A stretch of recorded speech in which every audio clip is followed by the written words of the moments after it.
Hey everyone, welcome back to Rebel Media. Ever since the George Floyd riots of 2020, Confederate monuments in Southern history have been under attack by the radical left. Southern history is American history. It's shared by all. Over 173 monuments have already been removed or destroyed, either by vandals or state and local governments. Army bases have been renamed, schools, streets, the list goes on and on. This is unacceptable to me, and the current monument that's under attack is the one in Arlington National Cemetery, a shared place by all Americans. Today we're going to talk about its history and what's going on with it now.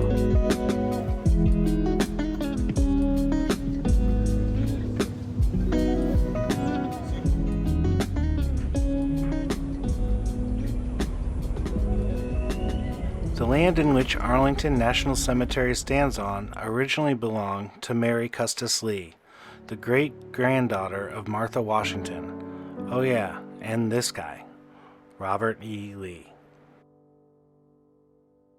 On May 24, 1861, the Federal Army seized the property and moved into the 1,100-acre estate. Georgia-born Brigadier General Montgomery Meigs wanted to make the property difficult to return to by burying the bodies of Union soldiers near the house. A furious Meigs, who detested Lee, his once former friend, said he was grimly satisfied with the tombstones starting to fill the hills surrounding the house. Meigs went a step further to plant a painful reminder to the Lees, should they ever return, about the carnage of the Civil War. After the war, an estimated 2,111 unknown bodies were exhumed from battlefields and reburied in a mass grave deliberately placed in Mrs. Lee's rose garden. This is where the Tomb of Civil War Unknowns, dedicated in September of 1866, was intended to further mark the Lee property with the grim reality of war. The federal government did not permit the decoration of any Confederate graves at the cemetery. Meigs even refused to give the families of Confederates buried there permission to lay flowers on their loved ones' graves in 1868 on Decoration Day, which is now known as Memorial Day. He also ordered that any of the families be barred from the cemetery. This all changed in 1898 when President McKinley saw untended Confederate graves in Fredericksburg, Virginia, during his campaign for the presidency in 1896. The sight bothered him. In a speech at the Atlanta Peace Jubilee on December 14, 1898, McKinley announced that the federal government would now begin tending Confederate graves, since these dead represented a tribute to American valor. The speech impressed many Southerners, who saw it as a grand gesture of reconciliation and a symbol of national unification. On June 6, 1900, McKinley signed a bill into law creating this section that is here today. By 1901, all of the 397 known and 12 unknown Confederate soldiers buried in national cemeteries in Virginia and the Soldiers' Home in Washington were reinterred to the Confederate section at Arlington National Cemetery, as well as 73 Southern civilians were also interred in the Confederate section. On March 4, 1906, then Secretary of War William H. Taft approved a request from the United Daughters of the Confederacy to erect a memorial to the war dead in Arlington. At the cornerstone dedication ceremony on November 12, 1912, Taft, now president, gave a speech in which he said, "You are here to celebrate, and to justly celebrate, the heroism and courage and sacrifice of your uttermost fathers and brothers, and your mothers and your sisters and all of your kin, in a cause they believed in their hearts to be right, and for which they were willing to lay down their lives." His closing words went as follows: "It fell to my official lot with universal and popular approval to issue the order which made it possible to erect in the National Cemetery of Arlington the beautiful monument to the heroic dead of the South that we founded today. The event in itself speaks volumes as to the obliviation of sectionalism. It not only gives me great pleasure and great honor, but gives me the greatest satisfaction as a lover of my country to be present as the President of the United States and pronounce upon this occasion the benediction of all true Americans."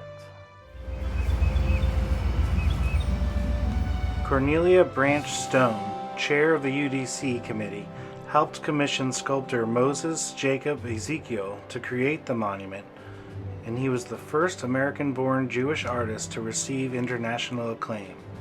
He was also a cadet at the Virginia Military Institute, served in the Confederate Army during the war, including the famous Battle of New Market. Ezekiel is laid to rest at the base of the monument.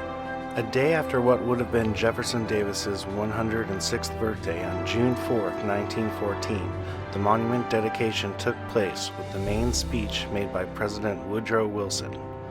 In the middle of his speech, he stated, "My privilege is this, ladies and gentlemen, to declare this chapter in the history of the United States closed and ended. I bid you turn with me your faces to the future, quickened by the memories of the past, but nothing to do with the contests of the past, knowing that we have shed our blood upon opposite sides, and now we face and admire one another." President Wilson then ended his speech with these closing remarks. "It is our duty and our privilege to be like the country we represent, and speaking no word of malice, no word of criticism even, and stand shoulder to shoulder to lift the burdens of mankind in the future and show the paths of freedom to all the world." After a cheers from the crowd, from Confederate and Union veterans alike, everyone left the ceremony with hopes of looking forward into the future. So what happened? How did we get to where we are now? Days may be numbered for a Confederate memorial placed at Arlington National Cemetery more than 100 years ago. It comes after a government commission unanimously recommended its removal. In 2020, a panel was put together to develop a list that could be used to remove all names, symbols, displays, and monuments and any paraphernalia that honor or commemorate the Confederate States of America. It was vetoed by President Trump, but reenacted once Joe Biden took control of the office. On October 6, 2022, Secretary of Defense Lloyd Austin declared in a memo that he concurred with all the Commission's recommendations and was committed to implementing them as soon as possible. There are 8 members in the Commission, both Democrat and Republican. I urge you to look up who these people are. Perhaps I'll do another video just on them. This monument, with the blessing of multiple U.S. presidents and the Jewish sculptor himself buried at the base of it, is under attack. The main thing that they hate about it is their depiction of an enslaved lady handing the baby to the soldier.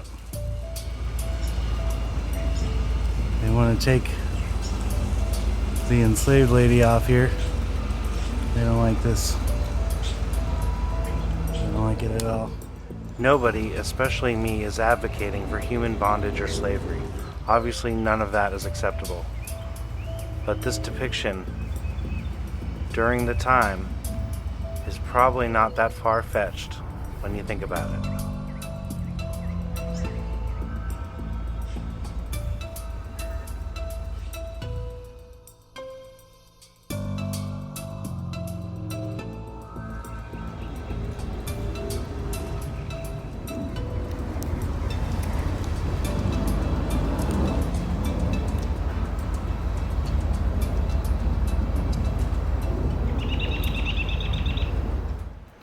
Have you noticed how these people used to say, take the monuments and leave them in a museum, or put them on the battlefield, or put them in a cemetery? Well, obviously these places are not safe, because this monument is in America's most famous cemetery of all. And what everyone seems to forget on the other side is that these were all Americans. They all fought and died for a cause that they believed in. Whether you're a fan of the blue or the gray, it doesn't really matter. These people deserve to be remembered on both sides. Both of these guys were so brave, so tremendously brave, it blows my mind. And this is America's most famous war. Why wouldn't it be remembered in America's most famous cemetery? The monument was meant to bring people together, and now I think they just want to divide us more, and they want to rip that scab off and just divide us more. But we can't let them do it, guys. Let's preserve our history and Again, thank you so much for checking out the video. I hope you enjoyed it.